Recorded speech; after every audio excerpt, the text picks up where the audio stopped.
જય માતાજી મિત્રો, અમે ખેતરની મોજ લેવા આવી ગયા. અમારા ખેતરમાં આરસીસી દિવાલનું કામ ચાલુ હતું તો હું જોવા આવી ગયો. અરે ખેતરની ઓરડીમાં અમારો પરિવાર બેઠો હતો. બાજુમાં બોર પણ ચાલુ હતો. પછી અમારા ખેતરના મંદિરે હું દર્શન કરવા આવી ગયો.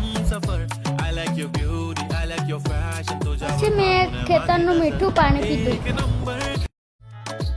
પછી હું રમતો રમતો ખેતરની મોજ માંડવા ગયો. પહેલા હું જામફળીના ઝાડે ગયો અને જામફળ થોડા ઘણા ખાધા. ફળ મીઠા મીઠા હતા.